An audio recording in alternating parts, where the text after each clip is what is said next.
Hola, ¿cómo están? Muy buenos días. Yo soy Tere Vale y bueno, pues gracias por acompañarnos una vez más en una emisión de Valle de Lágrimas.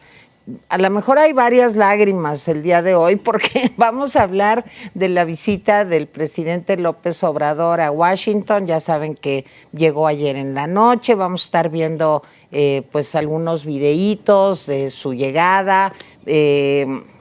Yo no sabía que se podían llevar acarreados a Washington, pero sí, se puede, se puede. Entonces había gente ahí diciéndole, es un honor estar con Obrador.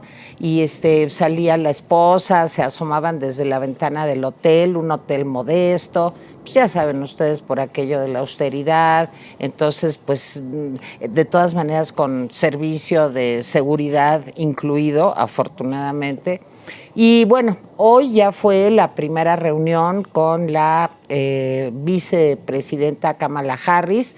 Tuvieron un desayuno que se me hizo medio pesado porque les dieron de desayunar aguacate con arúgula y luego chorizo, bueno, chorizo no, pero salchichas de cerdo con, o sea, sí dije, híjole, pues como para que te tomes un antiácido, ¿no? Terminando el desayuno. Pero bueno, ya les iremos contando, ya está ahorita con Biden.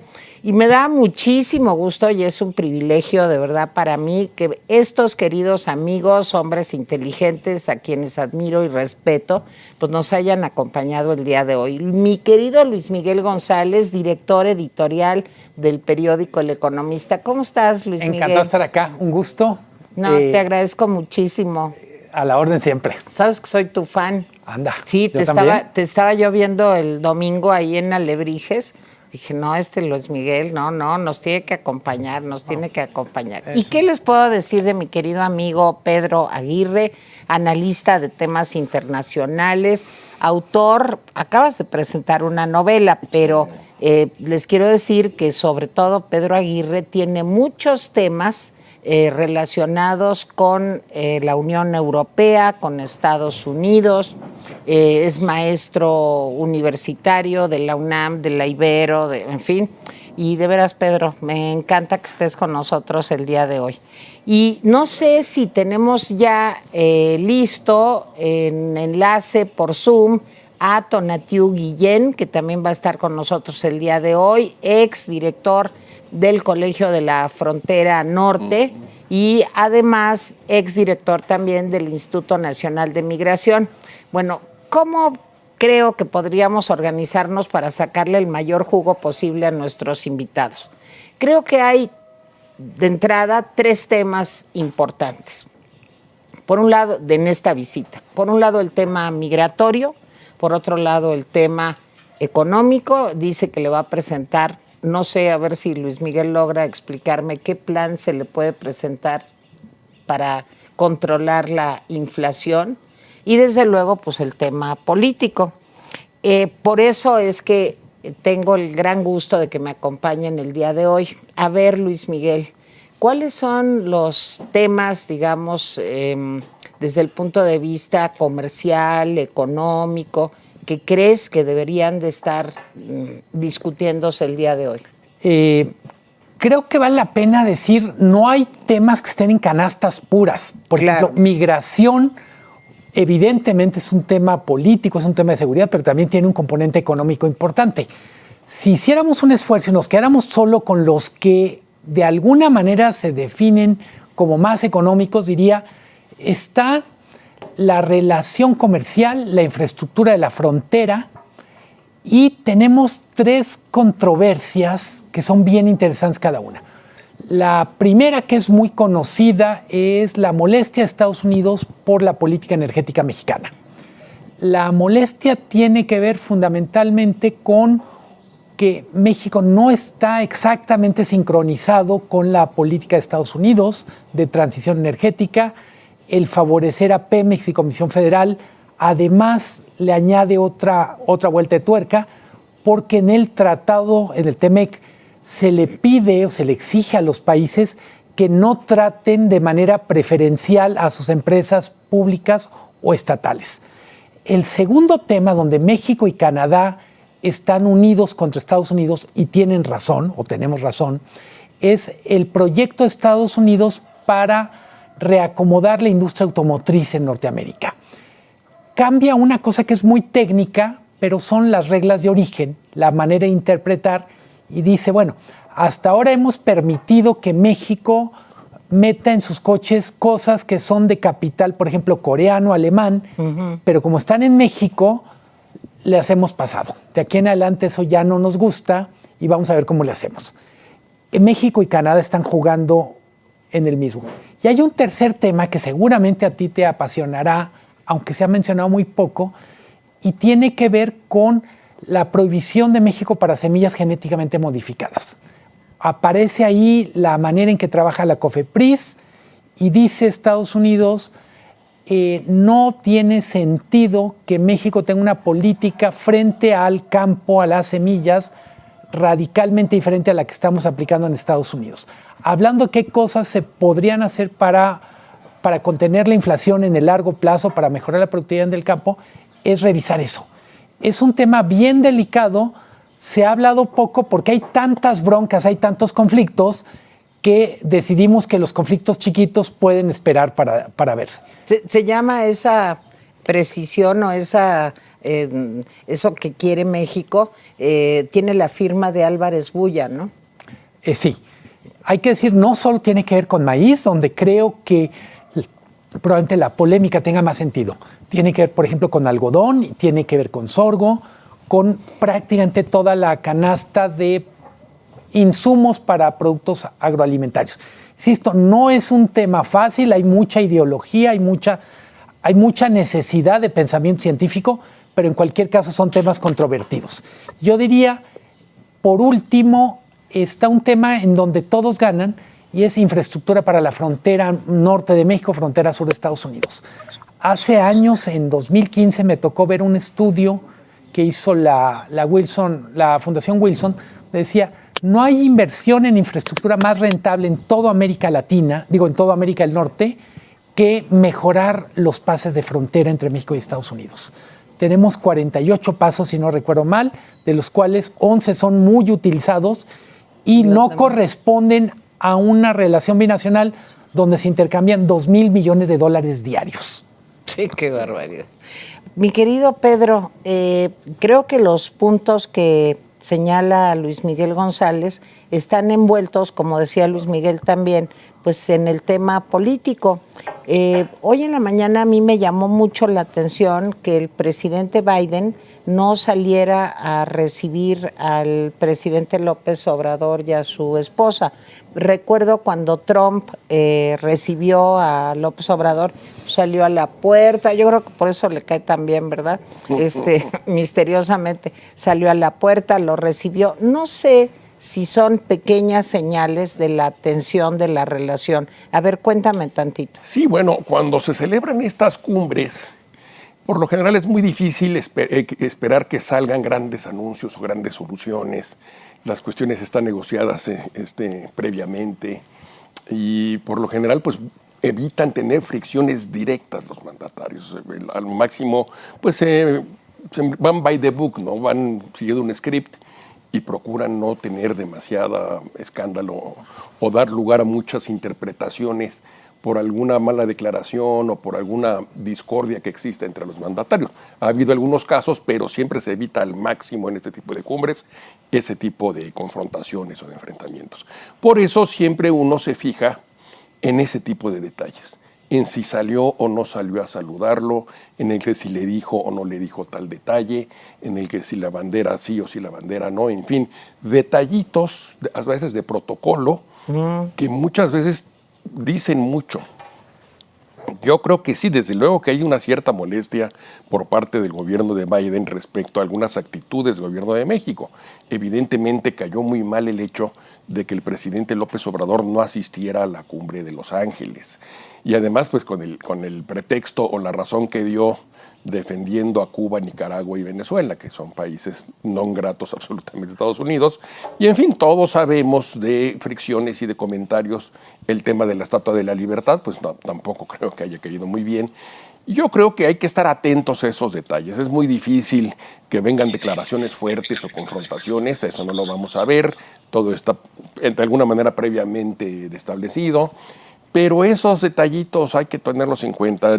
Bueno, pero se van a ver muy poco, porque el presidente Biden, después de saludarlo y sacarse la foto, y ay, qué amiguitos somos todos, se va a Arabia Saudita. Ese es otro dato, Eso es el que verlo tampoco, ser tan, digamos, ejecutivo en una reunión que va a ser relámpago, que va a ser pisa y corre, también habla mucho del tamaño de la molestia, creo yo, que tiene Washington respecto al gobierno de México. Sí hay un distanciamiento, por supuesto que tiene que ver con la empatía personal que sí tenía con el presidente Trump, AMLO, y lo reconoce. Se burlan del presidente y el presidente, no importa si ese es mi amigo. Oigan, pues me da muchísimo gusto darle la bienvenida al doctor Tonatiuh Guillén. Él fue director del Colegio de la Frontera Norte, allá tuve el gusto de conocerlo, exdirector del Instituto Nacional de Migración. Querido Tonatiuh, de verdad no sabes qué gusto me da verte, aunque sea en la lejanía.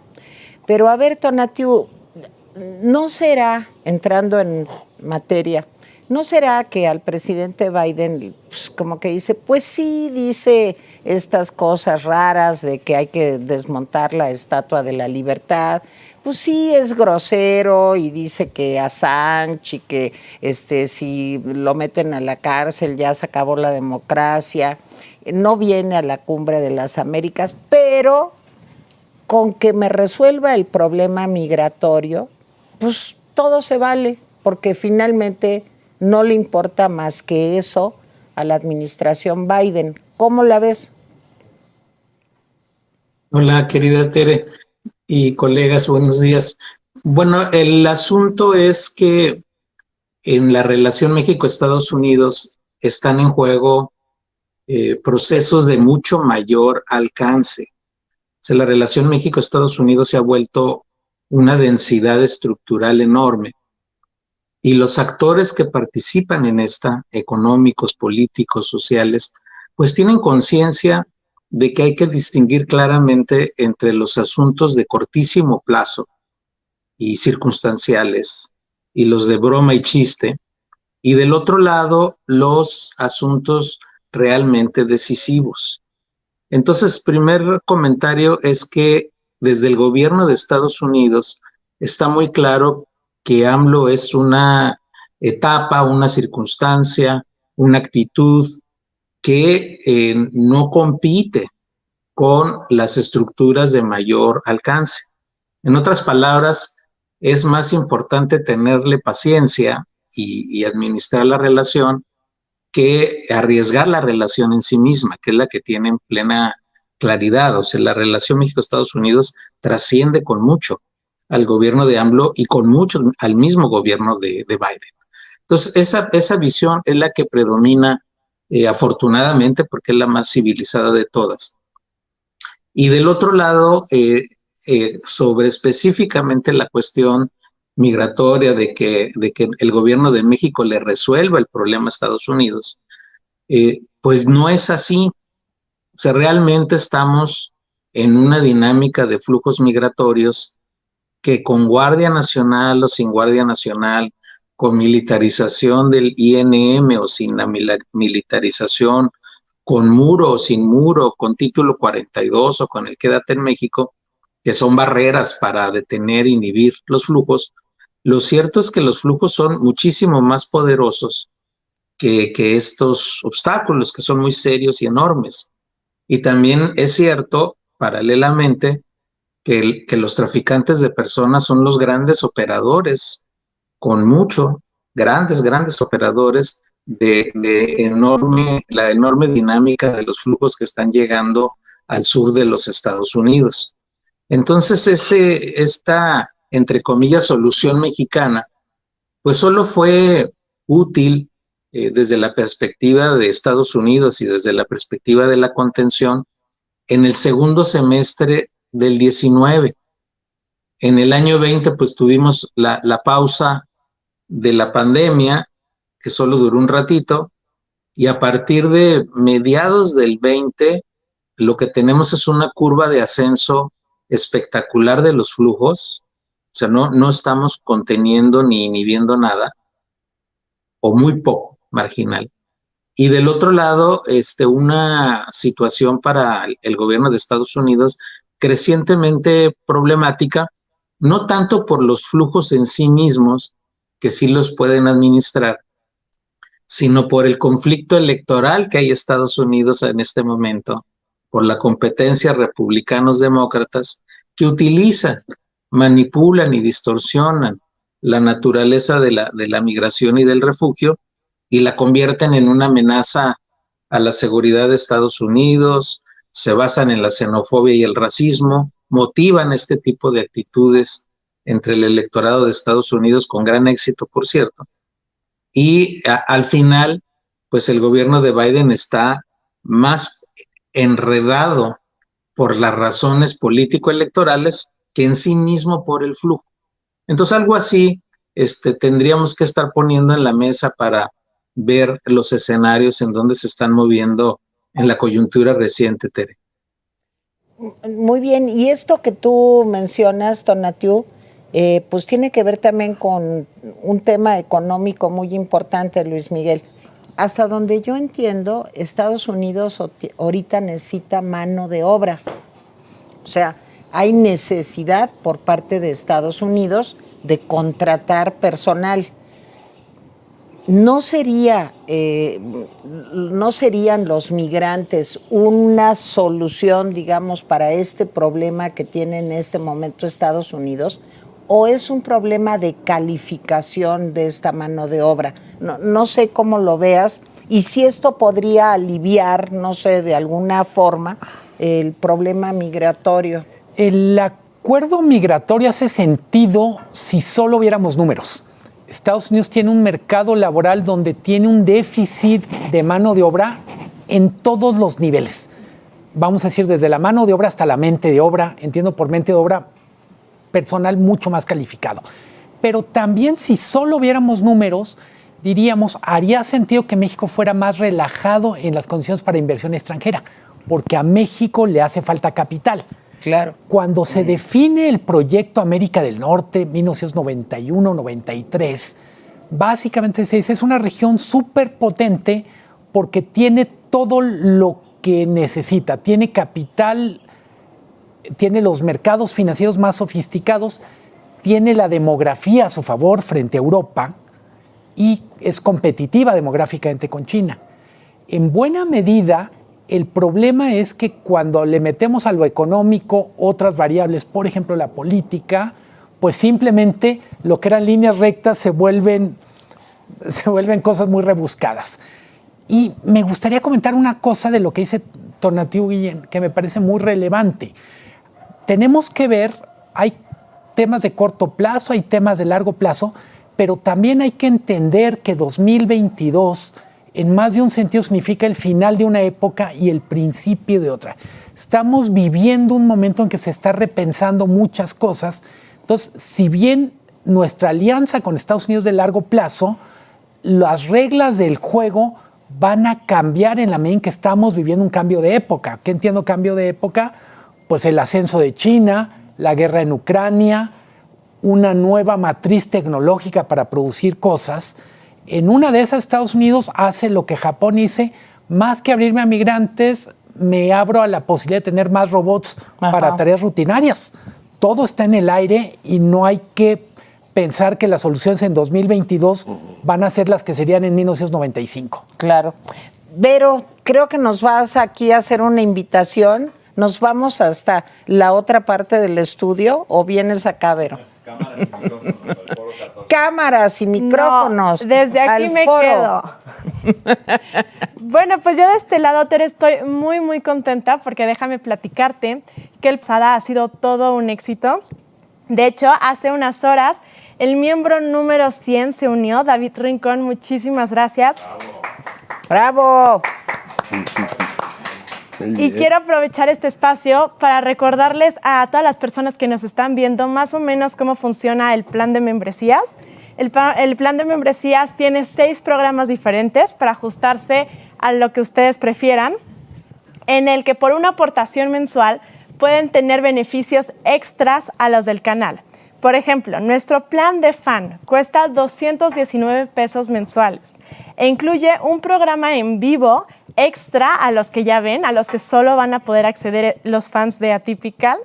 También van a recibir agradecimiento en todos los programas Atypical, al principio y al final. Van a poder ver sus nombres individuales en las pantallas. Van a tener prioridad especial en la respuesta de comentarios.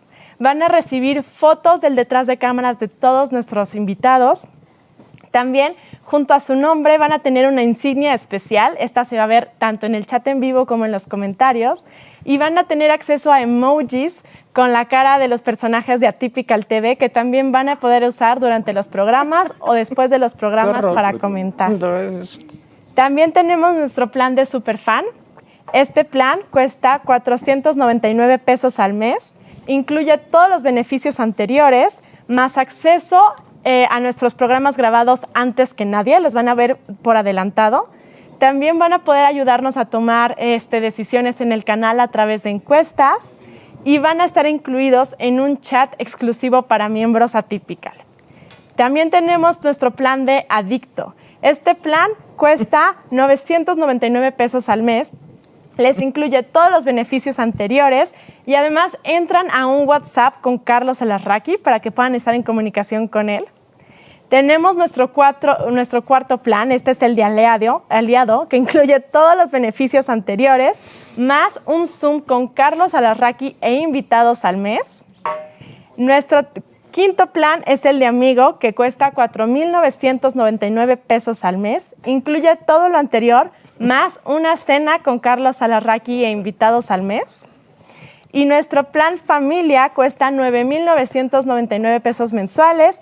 Incluye todo lo demás y además estar invitado por un día en los programas en vivo Atypical. Entonces, es muy fácil acceder a nuestros planes. Justo en este programa van a ver abajo un link, una liga, le pican y les lleva directamente al sitio en donde pueden otra vez leer toda esta información, ver los precios, ver todas las especificaciones y encontrar el plan que mejor se ajuste a ustedes. Entonces, por favor, ahí píquenle. Y otro favor, nuestros superchats siguen como siempre, nos pueden mandar por ahí comentarios, saludos, mensajes que vamos a estar aquí comentando en la mesa. Y otro favor totalmente gratis y muy, muy, muy sencillo, es que abajo en el programa en YouTube van a ver una manita hacia arriba. Eso es un indicador de que les gusta el programa y es una manera de decirle a YouTube que ustedes creen que este es un contenido valioso. Entonces va a buscar YouTube personas como ustedes que les pueda gustar y les va a recomendar el canal y el programa. Y así nuestros mensajes van a llegar a más personas, más mexicanos se van a enterar de lo que está pasando. Y bueno, para nosotros es muy valioso que lo hagan, por favor. He visto que ahí en los comentarios mucha gente ya nos está escribiendo que ya dieron su like y recomienda a los demás hacerlo. Entonces nos ayudaría muchísimo. Pero bonita, muchas gracias. Claro que sí. Esperemos beso, que Tere. se suscriban, que le den like. Hacer periodismo independiente no es fácil, ¿eh? De veras, créannos que de veras no es nada fácil. Entonces, ojalá y nos apoyen. A ver, Pedro, pues realmente después de lo que dijo Tonatiuh, de lo que comenta Luis Miguel, políticamente esta visita es importante para Biden, sumergido en un problema terrible, tiene una popularidad muy baja, se habla de que podría perder las elecciones en donde se renueva parte del Congreso de Estados Unidos, tiene una serie de gobernadores republicanos muy enjundiosos y presionándolo mucho. ¿Cómo ves todo esto? Sí, desde luego tiene otras prioridades el presidente Biden, más ahora que tiene el tema de la guerra de Ucrania. Y por supuesto sus perspectivas para las elecciones en noviembre, que se renueva la totalidad de la Cámara Baja, de la Cámara de Representantes y un tercio del Senado, no son nada buenas y tampoco lo son para su reelección en el año 24.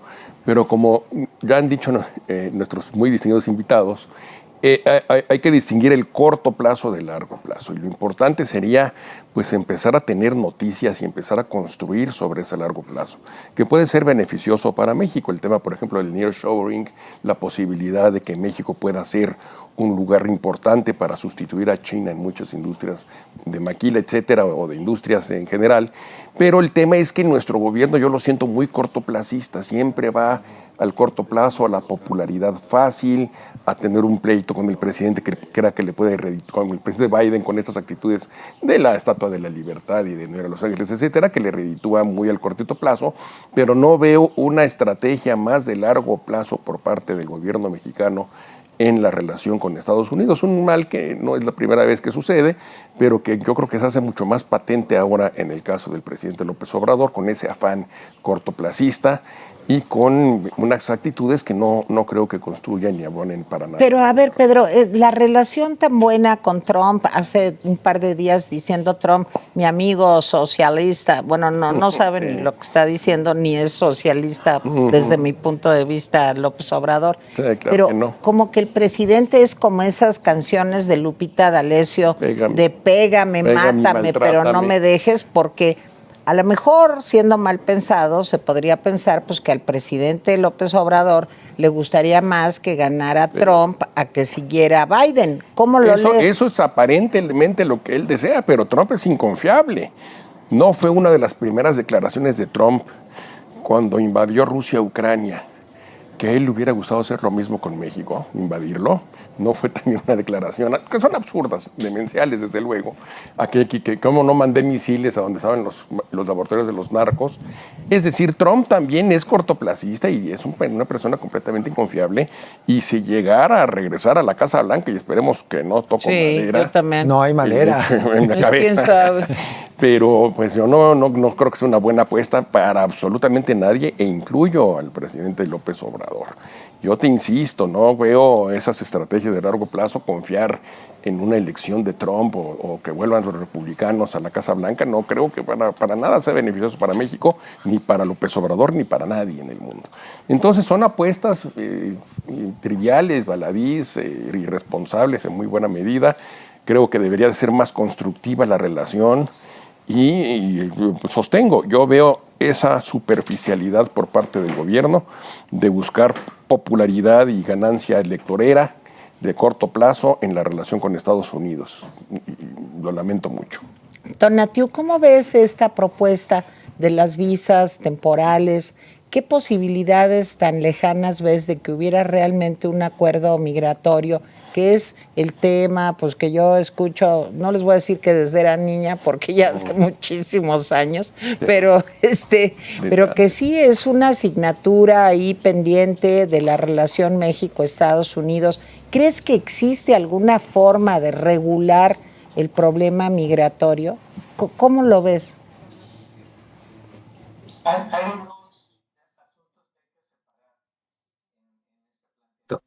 El primero es que el mercado laboral de facto México-Estados Unidos ha existido de largo tiempo, y también es cierto que ese mercado laboral tuvo una ruptura a partir del año 2008, y desde ese año a la fecha, hasta el año 20, tuvimos un descenso en la movilidad de mexicanos hacia Estados Unidos de forma irregular, de manera muy drástica.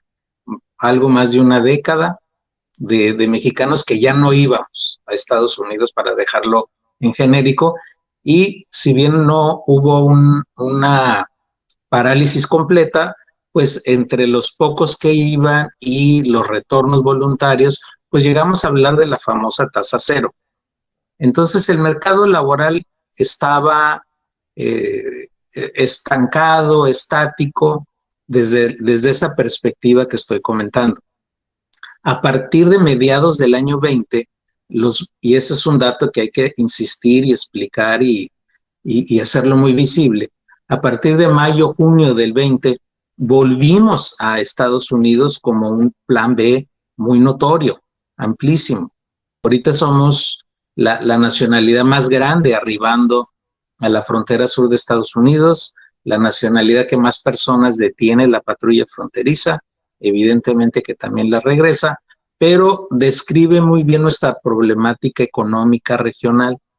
Y se suman el otro componente, que son mexicanos que están buscando protección internacional, nuestros refugiados, especialmente de zonas como Guerrero, como Michoacán, como Zacatecas, parte de Oaxaca, Chiapas, Veracruz, desplazados, Guanajuato una parte, desplazados por la violencia y la inseguridad.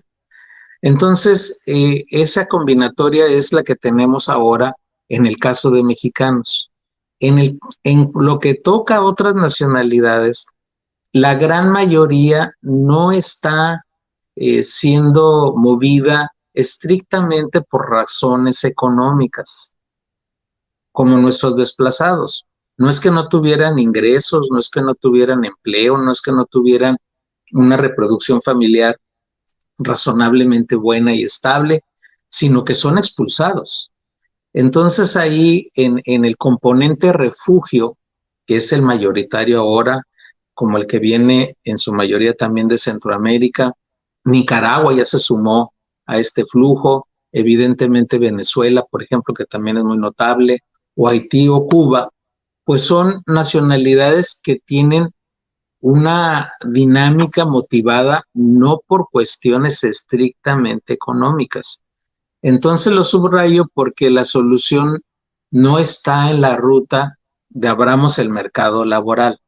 Para estas personas que son mayoría, realmente están en una situación que requiere protección internacional, ya sea en México, en mismo Estados Unidos, o otros países como Canadá, que también está abriendo, o Europa, que lo ha hecho durante mucho tiempo, pero que ahora también está en un estancamiento relativo. Esta no se resuelve ni sembrando arbolitos, ni dando becas, ni incluso extendiendo el mercado laboral. No quiere decir que no ayude, pero no es el fondo del problema. El fondo son las violencias. El fondo son las violencias del crimen organizado o las violencias políticas, la represión que genera desplazamientos de personas forzados. Y es ahí donde ni la razón de origen ni la solución de fondo es estrictamente económica. Requiere de otras salidas diferentes, que es las relativas a la protección internacional. Por eso es que no hay camino, no hay un camino único, no hay una ruta única, hay que analizarla en función de nacionalidades y en función de los factores que motivan esta migración por nacionalidad. Entiendo muy bien la complejidad del tema, pero entonces todas estas solicitudes de asilo, México pues jugaba ahí un papel espantosamente importante porque era pues quédate en México en lo que nosotros vemos si te damos asilo político o no. Ahora al parecer el quédate en México pues ya se va a acabar. ¿Y qué va a pasar con todas estas personas? Te lo pregunto humanitariamente. ¿Qué va a pasar con esta corriente humana tan grande que quiere entrar a Estados Unidos? Pero estaba yo leyendo que hay un rezago de 2 millones de solicitudes de asilo político. Entonces, ¿cómo se va a resolver esto? ¿No ameritaría esto criterios no solamente políticos, económicos, sino humanitarios?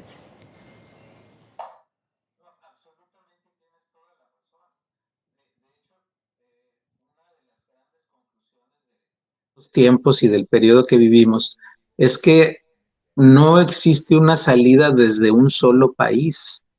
Ni Estados Unidos solo puede resolverlo, ni México solo puede resolverlo, ni otros países por sí mismos pueden resolverlo. Se requiere de un acuerdo regional amplio, por lo menos. Yo he estado insistiendo en la idea y la necesidad, por lo menos, de un acuerdo de América del Norte en materia de refugio, migración y desarrollo. Una gran sombrilla, algo así como el TLC, para ponerlo en los términos que manejamos más, un tratado en materia de refugio, migración y desarrollo, que nos pongan en el mismo diagnóstico, que tracen soluciones compartidas y que definan horizontes de corto, mediano y largo plazo, desde lo muy urgente, que es lo que acabas de describir, hasta escenarios de solución de más alcance en los países de origen mediante otro tipo de iniciativas y de colaboración. Entonces, ese gran mapa y esa gran sombrilla es la que requeriríamos para realmente afrontar el tema y no nada más ver qué pasa en la frontera México-Estados Unidos o en la frontera de México con Guatemala. Hay que entenderlo en el conjunto del paquete y ahí inevitablemente la gran urgencia es la protección de personas, el refugio. Por eso se requerirían acuerdos en México, en donde México también sea país de destino, claramente y abierto el propósito. Mismo Estados Unidos y mismo Canadá, por lo menos. Lo cierto es que Estados Unidos, de la era Trump, estamos pasando de casi nadie recibidos en función de refugio, algo de mercado laboral, pero no casi nadie en cuestión de refugio. El propósito de Trump fue cerrar Estados Unidos, en el sentido físico de la palabra. Y realmente lo logró en su periodo, hubo ahí un bloqueo brutal. Entonces eso también generó pues que la presión social, las necesidades humanas que están claramente expresadas en quienes llegan a la frontera, pues no encontraran salidas. Y las ciudades fronterizas del norte de México se llenaron de personas de otras nacionalidades y reitero, mexicanas también, solicitantes de refugio.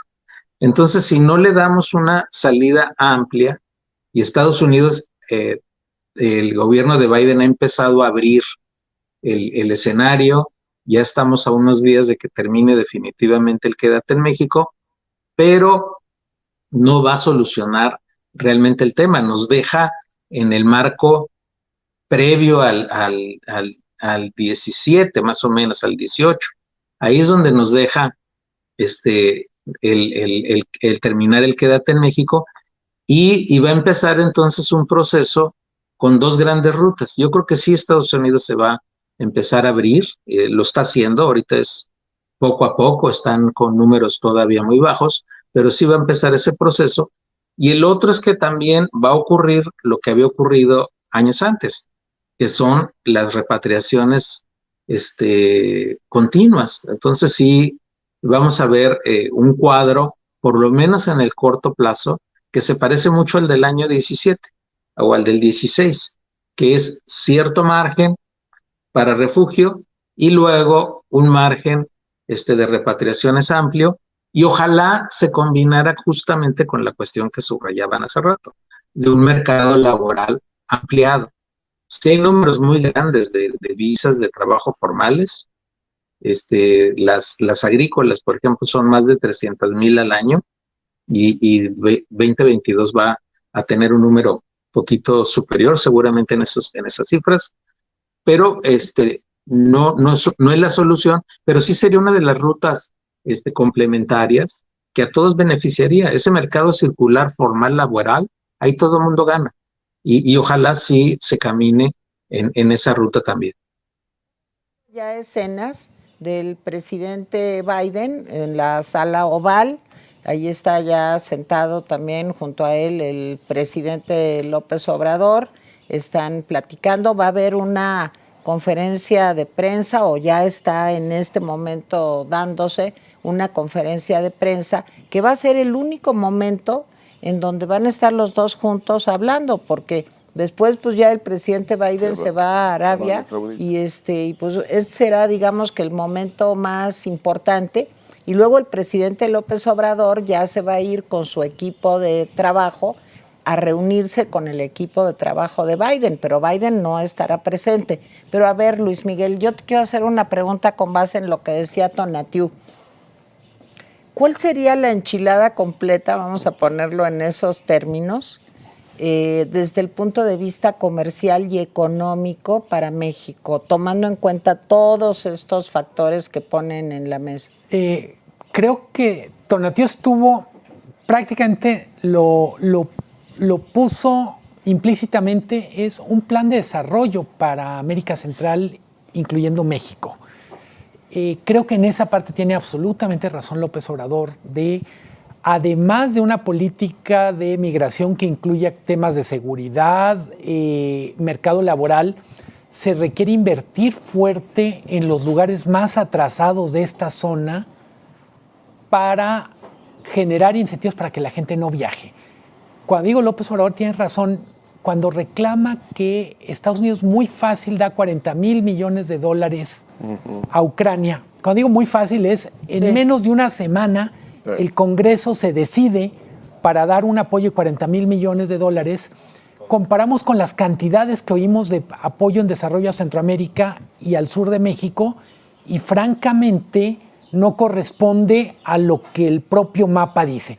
Entonces yo diría, es necesario un plan de desarrollo para América Central y México, en donde Estados Unidos literalmente es el gran padrino. Hay antecedentes, sí los hay, el plan Marshall, el plan ahorita para Ucrania, y me parece que es lo mínimo que se requiere para romper un círculo vicioso. Decía Tonatiuh, y solo para completar lo complejo que está ahorita, mexicanos viajan a Estados Unidos a trabajar como jornaleros agrícolas, pero México está teniendo problemas de mano de obra para el campo. Entonces tenemos también la necesidad de importar mano de obra de Centroamérica para cubrir vacantes de mexicanos que viajaron a América del Norte. En ese sentido me parece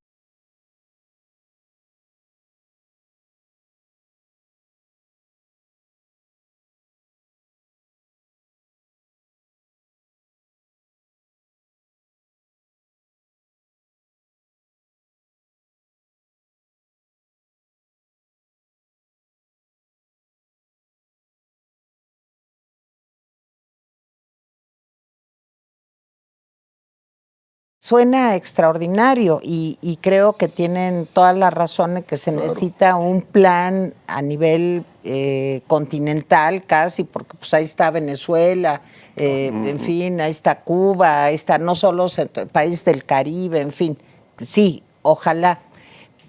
Pero cuando yo escucho, como ayer, al presidente López Obrador decir que felicita a sus paisanos, los que estaban aclamándolo afuera del hotel, porque qué bueno que mandan tantas remesas, y cuando vemos cómo han aumentado las remesas, que a mí ya me parece sospechoso que tan rápidamente crezcan tan importantemente las remesas, pues yo creo que el presidente no está tan preocupado, digamos, porque mexicanos se vayan allá, porque finalmente dijo exactamente, gracias paisanos, porque sus remesas nos han hecho salir adelante. Y es cierto.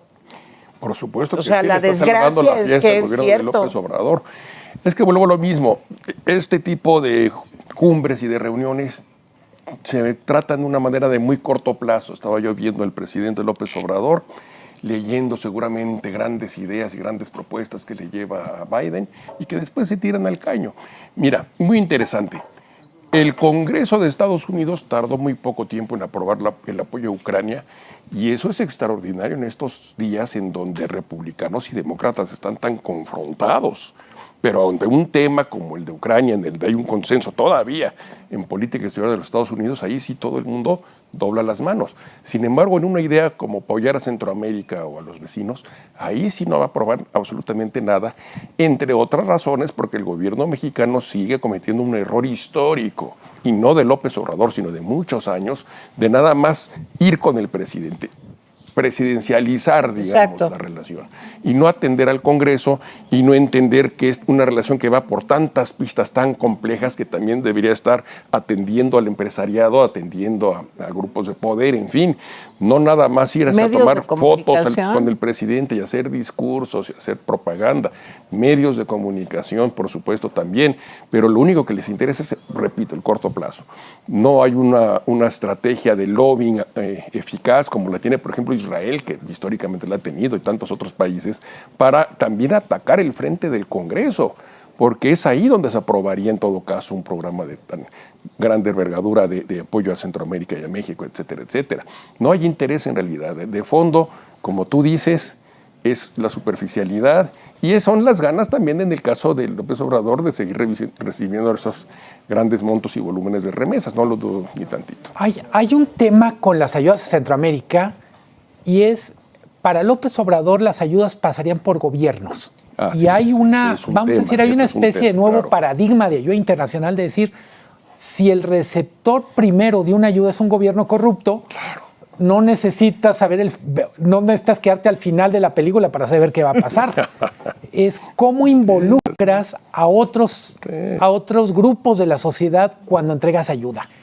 En Afganistán, estoy diciendo de memoria las cifras, pero $30,000 millones, de los cuales 80% se perdieron en manos de políticos corruptos. 80% de la ayuda a Afganistán terminó en cuentas de políticos de Afganistán y militares en otros países. De ese tamaño es la merma, el huachicol. Bueno, ya se nos está acabando el tiempo, pero me gustaría muchísimo pues una conclusión con base en esto. ¿Qué es lo mejor que le puede pasar a México? Más allá de las fotos, de que todos estamos muy sonrientes, de que qué bonita la gira que hizo la señora Biden con la no primera dama, en fin, más allá de eso, ¿qué podemos esperar de esta visita que sea bueno para México en un momento tan complicado, con una inflación tan alta, con un pronóstico de crecimiento económico pues, tan bajito, con una baja en la calificación de Pemex, que ayer da Moody's y que también es requete mala noticia? En fin, ¿qué es lo que podemos esperar para México? Y creo que ya tenemos en la línea telefónica a Jorge Castañeda. Jorge, ¿cómo estás? Hola, Tere, ¿cómo te va? Qué gusto saludarte. No, a mí me da más gusto, Jorge. Jorge, pues estamos ya casi al final del programa, pero con toda la experiencia que tú tienes, todo lo que has vivido como académico, como político, como secretario de Relaciones Exteriores, ¿qué es lo mejor que le podría pasar a México en esta visita del presidente López Obrador a Biden? Que fuera más allá de las fotos bonitas y los besitos entre las señoras, entre las primeras damas. Pues mira, Tere, yo creo que lo primero es evitar problemas, que siempre es ganancia en encuentros de este tipo, sobre todo cuando hay tantas tensiones entre los dos gobiernos como las que hemos visto los últimos meses, digamos, sobre la Cumbre de las Américas, sobre Assange, sobre Cuba, sobre energía, empresas eléctricas norteamericanas, todos esos problemas que hemos visto, pues evitar algún tipo de desencuentro ya es ganancia. Yo creo que en lo que se refiere a Biden, eso lo va a lograr, o ya lo logró López Obrador. En lo que se refiere a los republicanos en el Senado, no, que ya hay 5 senadores republicanos que presentaron un proyecto de resolución, una especie de punto de acuerdo, le llamaríamos en México, pues muy crítico del gobierno de López Obrador y de López Obrador en lo personal. Pero bueno, con Biden yo creo que lo primero es evitar el desencuentro. Segundo, buscar que haya una respuesta positiva, por lo menos en principio, a la petición principal de López Obrador, que es un mayor número de visas H2A y H2B, aunque en realidad, Tere, creo que hay una pequeña confusión ahí por parte del presidente, aunque no de la Cancillería, sí, de que en el sentido de que las H2B tienen un tope fijado por el Congreso. Entonces no le toca a Biden él personalmente decidir un aumento de esas visas. Las H2A sí, las agrícolas, las de servicios no. Pero algún tipo de respuesta o compromiso de Biden de buscar un mayor número de visas, pues sería también un resultado positivo, se me ocurre a mí, Tere. Oye, Jorge, viste seguramente las escenas llegando el presidente López Obrador con su esposa a la Casa Blanca, no salió a recibirlo el presidente Biden, y después de la cantidad de tensiones que ha habido entre el presidente Biden y el presidente López Obrador, ¿crees que esto puedan ser señales de que persiste esta tensión en la relación? Mira, no lo sé. Tere, yo recuerdo que en algunas ocasiones que fui a a la Casa Blanca con Fox. Una vez Clinton sí nos recibió afuera, bajo el toldo verde, donde se baja uno del coche, pero Bush una vez sí, las otras veces no, algo así. No le daría demasiada importancia a eso, le daría más importancia a resolver algo que a mí, una confusión que yo tengo, Tere, pero tal vez porque no he podido seguir esto de cerca, que es que el gobierno de México anuncia que mañana habrá una reunión de empresarios mexicanos y norteamericanos en presencia de Biden y de López Obrador, mientras que yo tengo entendido que Biden se iba a Medio Oriente hoy a las 2 de la tarde. Entonces, tienes razón, Jorge. Bueno, de acuerdo a lo que sabemos, se va Biden hoy a Arabia Saudita. Es la impresión que yo tenía. No creo que tenga el don de la ubicuidad Biden, un hombre muy talentoso, sin duda, pero estar al mismo tiempo en Riyadh y en Washington creo que va a ser difícil, incluso para el presidente de Estados Unidos. Entonces me da la impresión que ese es un error, porque lo presenta Reforma como un comunicado del gobierno de México, no como una versión periodística, sino un comunicado oficial, y tengo entendido que eso pues no es cierto, y en efecto uno puede pues plantearse, preguntarse, si pues tanto cuento para una reunión que durará una hora entre el presidente Biden y el presidente López Obrador, y también tomando en cuenta esto que estaban tuiteando hace ratito alguien, de que López Obrador se tomó 31 minutos, un rollo de su típica verborrea, explicándole a Biden cómo hay que combatir la inflación, cómo hay que hacer una serie de cosas, en fin, 31 minutos en un soliloquio así, pues interminable. De nuevo, no sé qué tan cierto sea, Tere, pero pues bueno, pues mira, es la verborrea la que nos tiene acostumbrados, tampoco no tendría por qué cambiar. Te voy a decir que estábamos viendo el video, en lo que estábamos platicando con nuestros invitados. Aquí está Luis Miguel González, del Economista, Tonatiuh Guillén, exdirector del Colegio de la Frontera Norte, está también Pedro Aguirre, analista internacional. Todos te estamos escuchando, Jorge. Y bueno, veíamos las escenas y sí, el presidente hablaba y hablaba y hablaba. Pues yo creo que extraña las mañaneras fuerte, ¿no? Ha de haber sido un golpe para él este día. ¿No, Jorge? Pues bueno, sí, pero pues pudo hablar 31 minutos, son muy buenos, oye. Y ve la cara de Biden. Pobre Biden, aparte Biden ya estaba en la cabeceada. Y de por sí se queda dormido. De por sí, y antes de un largo viaje a Arabia Saudita, pues sí, ha de haber estado medio desconcertado el pobre Biden, pero bueno, pues. Yo le quería preguntar si está ahí Tonatiuh, porque él sabe mucho más de esto que yo. Si en efecto, si él cree que Biden puede elevar el número de visas H-2B por su cuenta. Yo tengo entendido que no, pero Tonatiuh sabe mucho más de eso que yo. A ver, Tonatiuh. No tiene razón, Jorge, saludos. Tiene razón, hay topes ya preestablecidos. Incluso de las A también tienen un horizonte, aunque no está completamente cerrado. Y los números no se mueven de una sesión a otra. Entonces lo que puede haber es un compromiso de empujar la ampliación, lo cual me sonaría muy raro porque el espacio para ampliar eso fue la Cumbre de las Américas. Yo creo que el piso ya se estableció ahí en la Cumbre de las Américas, y si no se negoció en la cumbre, sí me resultaría raro que Estados Unidos aceptara negociarlo aquí ahora en una bilateral.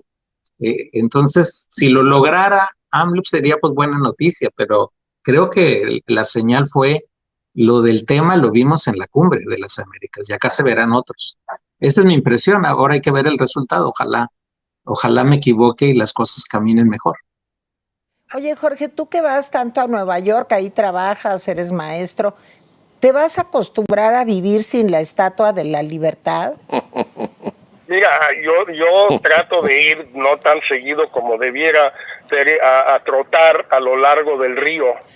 Me voy por la calle 14 y llego a la orilla del río del Hudson y bajo hacia hacia la punta de Manhattan, y como a los 15 minutos ya veo a la Estatua de la Libertad. La veo pues cada vez que voy a correr ahí, trato de ir 3, 4 veces por semana, y pues estoy pensando a lo mejor ya cambiar de ruta, o de plano ya no correr, pues de tristeza, pues, de que ya no la voy a poder ver.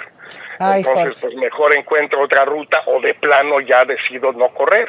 te considero mucho por eso, ¿eh? Va a ser algo fuerte vivir sin la Estatua de la Libertad, pero bueno, así son las cosas. ¿Qué le hacemos, Tere? Así son pues, ahora sí que gajes del oficio. Si uno tiene su ruta ya predeterminada y se la cambian, pues se la cambian a uno. ¿Qué haces? Jorge, de veras qué gusto oírte. Muchísimas gracias por tomar la llamada. Te mando un abrazo muy cariñoso, y mis compañeros también. Un abrazo, Tere, a ti y a todos nuestros amigos que están ahí, Pedro, Tonatiu y desde luego Luis Miguel. Hasta luego. Muchas gracias, Abrazo. Jorge. Gracias. Bye. Bueno, pues ya escucharon al ex canciller Jorge Castañeda. Sí, yo creo que no se puede uno acostumbrar a vivir sin la Estatua de la Libertad. Eso sí puede ser una cosa muy fuerte. Les pedía yo, señores, una conclusión. Si quieres empezamos, Bueno, lo Pedro. que decía Jorge, que lo comentaba yo también, hay que atacar también al Congreso, hay que negociar con ellos. La relación es pésima. Yo no sabía lo que decía Jorge sobre estos 5 senadores y su carta o reclamo que van a hacer, pero es una relación muy compleja que va por muchas pistas, y por eso es importante incluir a sociedad civil, empresarios, el Congreso, etcétera, etcétera.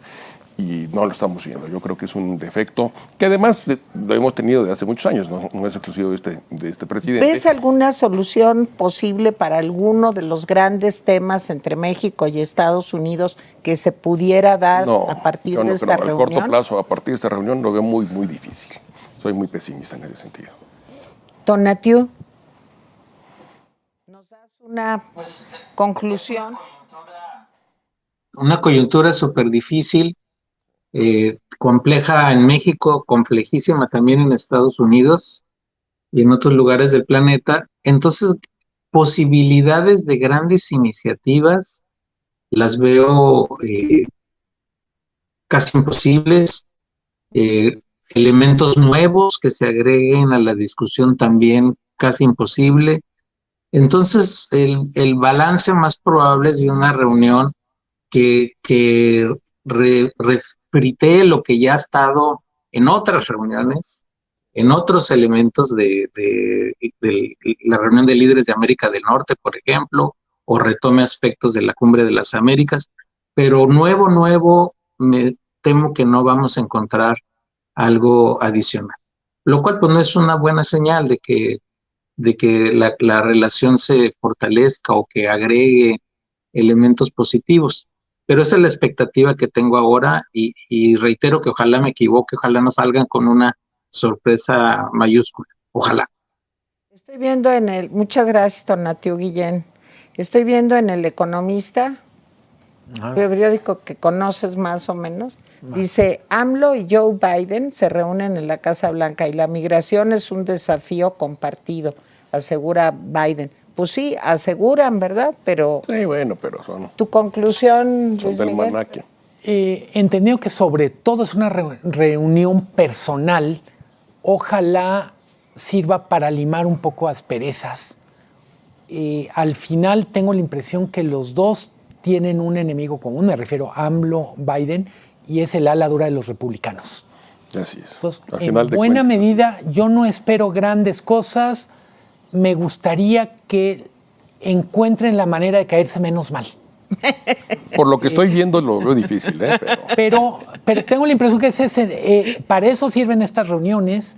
Es un asunto de producir un mínimo de química en donde no la hay. Ojalá ocurra. Oye, Luis Miguel, ¿te puedo hacer una pregunta muy indecorosa? ¿Sí? Sí. ¿De veras existe alguna solución para la inflación que no pase por subir las tasas de interés y de alguna manera hacer una especie de pactos que sí funcionen, no como esto que tuvimos? ¿Hay otra solución? O sea, ¿existe en el mundo, en la economía, en los teóricos? No sé, ¿hay algo?